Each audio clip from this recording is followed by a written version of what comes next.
सास का पान बनारस वाला। सास को था दिन भर बनारसी पान खाने का क्रेज और बहू को करना था हर काम बहुत तेज। पान खाते हुए ठीक से बोल नहीं पाती थी सास और पान थूक भी नहीं सकती थी क्योंकि पान था बनारसी और बहू सुनती कुछ थी करती कुछ थी। ऐसे में सास को कभी आ जाता था गुस्सा तो कभी हंसी। बहू, खाना बना दो। क्या गाना बना दूं?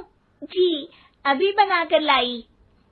अरे खाना, एक काम कर, दूध तपा ले। कौन सा? धूम मचा ली? अरे दूध तपा ले, दूध तपा ले, दूध। वही तो, धूम मचा ले, धूम मचा ले, धूम। अभी गाती हूँ सासू माँ। धूम मचा ले, धूम मचा ले, धूम धूम। सास परेशान होकर अपना सर पकड़ लेती है और बहू की हरकत देखकर वो बहू से कुछ नहीं कहती है। एक दिन घर में आते हैं एक मेहमान। सास उस वक्त भी चबा रही होती है अपना पान। और बताइए कैसे हैं? क्या कह रही हैं आप? अरे पूछ रही हैं पैसे हैं? अरे नहीं, कैसे हैं आप? पैसे हैं साहब। अरे कैसे हैं आप बोल रही हूँ, कैसे हैं आप कह दीजिए। अरे पैसे हैं साहब बोल रही हूँ, पैसे हैं साहब दे दीजिए।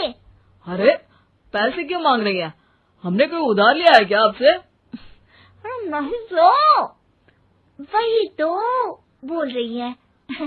वही तो, आपने पैसे लिए ही होंगे उनसे। अरे यार पान थूक दीजिए ना, फिर बोल लीजिए। थूक लूंगी, रुको छोड़ो। क्या? ठीक से बोलिए ना।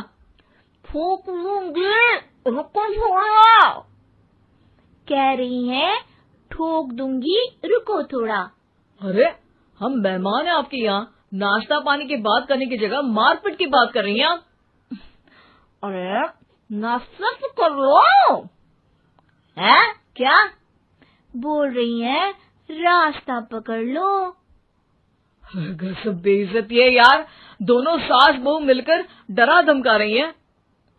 अरे रुको सही, आंसू करके आई, पान निकालूंगी, रुको। क्या क्या कहना चाहती हो?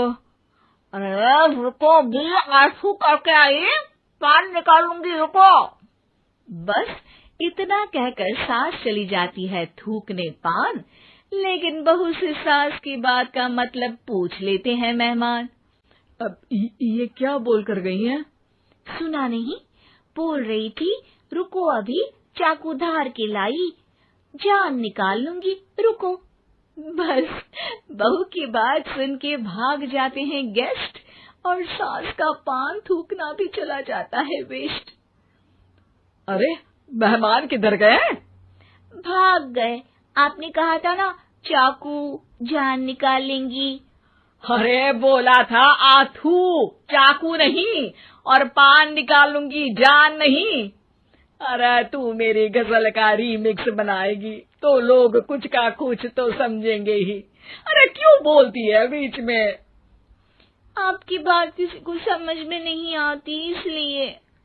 अरे तो पान रहता है ना जुबान पे।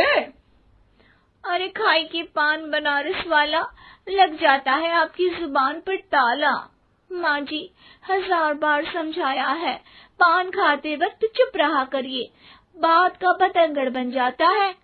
अरे पान पहले मेहमान बाद में। अरे इतना रसीला पान कैसे थूक दूं, वो भी मेहमान के लिए। किसी दिन ना ये पान के चक्कर में बड़ी मुसीबत में फंस जाओगी आप। लेकिन सास ने नहीं मानी बहू की बात और पकड़े रखा बनारसी पान का साथ। घर में घटती रहती एक जैसी घटना, सास बोलती दिल्ली पर बहू सुनती पटना। एक बार मोहल्ले में बन रही थी पक्की सड़क, जिसके उद्घाटन में आने वाले थे विधायक। सास और बहू भी वहां पहुंची। सोचा नजारा होगा देखने लायक। भीड़ में सास थी सबसे बुजुर्ग। संचालक ने बुला लिया उसको स्टेज पर आशीर्वाद के लिए, और विधायक जी थे मुख्य अतिथि, तो उनका भाषण रखा बाद के लिए। माँ जी, मोहल्ले में सबसे बुजुर्ग हैं आप, स्टेज पर आइए और नई सड़क के निर्माण के लिए आशीर्वाद रूपी 2 शब्द कहिए। जुबान पे रख के बनारसी पान सास मंच की तरफ बढ़ गई, और पान खाती सास की बात को कोई नहीं समझेगा, ये सोच के बहू भी मंच पर चढ़ गई। नमस्कार मोहल्ले वालों। नमस्कार मोहल्ले वालों। मोहल्ले वालों। मोहल्ले वालों, ठीक है समझी। मैं बहुत खुश हूँ कि जो रोड बन रही है। मैं बेवकूफ हूँ जो रोड बन रही है। बेवकूफ नहीं, बहुत खुश। ओह, बेवकूफ नहीं, बहुत बेवकूफ। आम आदमी का विकास होगा। आम आदमी का विनाश होगा। विनाश नहीं, विकास। विनाश नहीं, विकास होगा। सॉरी सासू माँ। विधायक जी बहुत ही बढ़िया आदमी है। विधायक जी नॉटी बढ़िया आदमी है। अरे सासू माँ, ये क्या बोल रही हो? पहले तो सास बहू की बात सबको हंसाती है, पर बात तब बिगड़ती है जब विधायक जी पर आती है। ये क्या बोल रही हैं दोनों मेरे बारे में? विधायक जी कभी मोहल्ले की सुंदर कांड करवाते हैं। विधायक जी कभी मोहल्ले के अंदर कांड करवाते हैं। अरे नहीं बहू, ठीक से सुन। सॉरी माँ जी। विधायक जी बहुत विकास करते हैं। विधायक जी बहुत बकवास करते हैं। अरे यार बहू, मेरा मतलब विधायक जी सबके अच्छे के बारे में सोचते हैं। विधायक जी सबके कच्चे के बारे में सोचते हैं। माँ जी, ये क्या बोल रही हैं आप? अरे ये क्या घनघोर बेइज्जती है मेरी, कोई रोको इनको। नेताजी का गुस्सा देखकर सास हो जाती है परेशान। बहू को डांटने के लिए स्टेज पर ही थूक देती है पान के पिचकारी की धार में होता है उछाल। सामने बैठे नेता का कुर्ता हो जाता है छींटों से लाल। विधायक जी मुझे माफ करो, अब मैं पान नहीं खाऊंगी। सासू माँ मुझे भी माफ करो, अब मैं आपकी बात में टांग नहीं अड़ाऊंगी। अरे आप दोनों मुझे माफ करो, आपका मोहल्ला मुझे माफ करे, भगवान मुझे माफ करे जो मुझसे यहाँ आने का पाप हुआ। भीड़ जोर जोर से ठहाके मारती है। सास अपनी बहू पे गुस्सा उतारती है। नेताजी हो जाते हैं उड़नछू। माँ जी हमेशा के लिए कर देती है पान को अथू।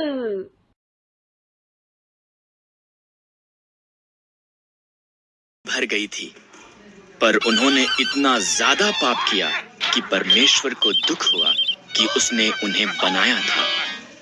उसने पृथ्वी पर से हर एक को मिटाने के लिए एक जल प्रलय भेजने का निर्णय किया।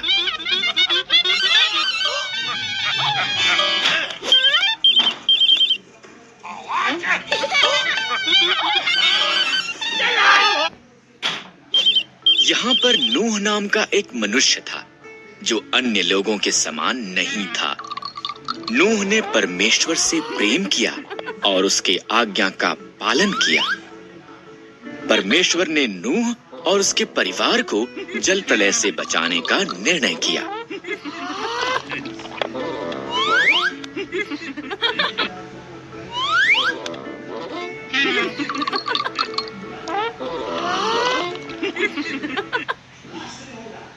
परमेश्वर ने नूह को जल प्रलय के बारे में सावधान किया। उसने उसे एक नीची छत, 3 कोठरियों, 1 खिड़की और एक द्वार के साथ एक विशाल जहाज बनाने को कहा। आज्ञाकारिता में नूह ने इसका निर्माण किया।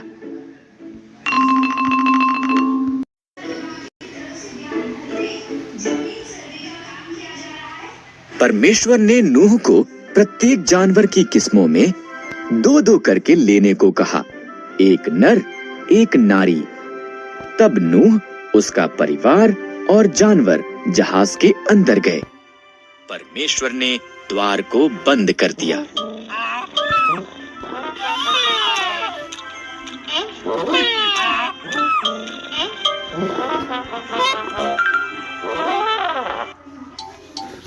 चालीस दिन और 40 रात तक बारिश आती रही।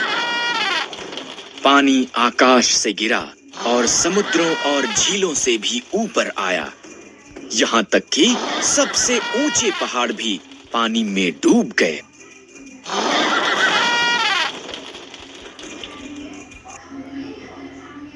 इन सब के दौरान नूह, उसका परिवार और सभी जानवर बाढ़ के जल के ऊपर तैरते जहाज में सुरक्षित थे।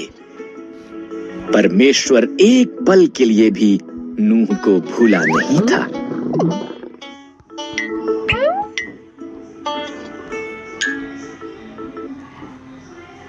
परमेश्वर ने हवा चलाई, पानी सूखने लगा, जहाज अरारात पहाड़ पर ठहर गया। नूह ने एक कबूतरी को भेजा। जब वो वापस नहीं आई तो वो जान गया कि अब सब सुरक्षित थे।